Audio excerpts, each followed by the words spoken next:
If you still think that Mecca Agreement was all about a Muslim NATO, then you need to hear these 10 points about the pact. And also, if you are a SSB aspirant, comment as SSB and share this reel with me, and I'll be sharing a document which will prepare you totally for lecturing. Number one, this is not simply a Muslim NATO. The pact has collective defense clause, but calling it a NATO 2.0 is quite premature.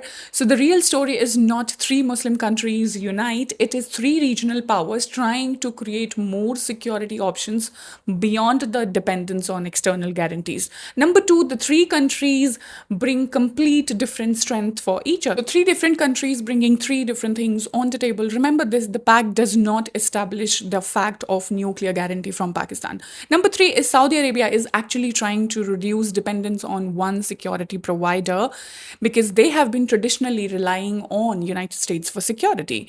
But the Saudi oil facilities were attacked in 2019, raising questions on how reliable the external protection really is. Simple words, Saudi Arabia isn't necessarily dumping America, it's kind of buying more insurance. Number four is Turkey isn't just joining because of Muslim Brotherhood.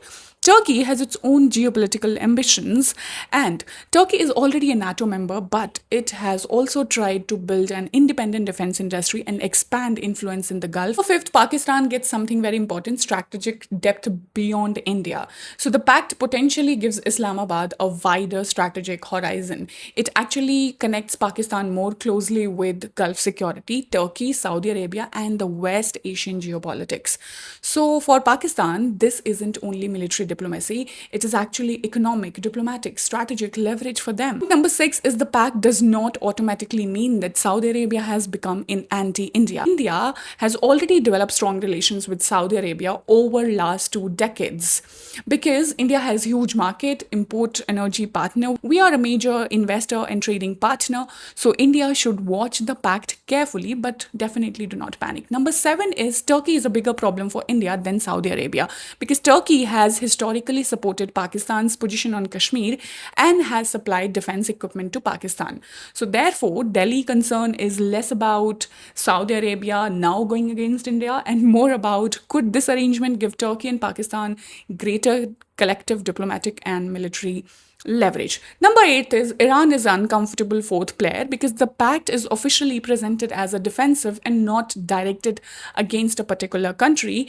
But Iran will obviously watch the arrangement very closely because Saudi Arabia and Iran have a long history of strategic rivalry, and three members do not have identical relationships with Iran. Number nine, there is an interesting paradox for United States here because the US, for a long time, they wanted regional partners to take more responsibility for their own security. Now, Washington should welcome regional countries building their own defense capabilities. But if Saudi Arabia becomes less dependent on Washington because now it has alternative security relations with Turkey and Pakistan, American leverage could actually decline. So all in all the countries are increasingly building multiple simultaneously, and this is called strategic hedging. If this helped, follow for more. Jai Hind.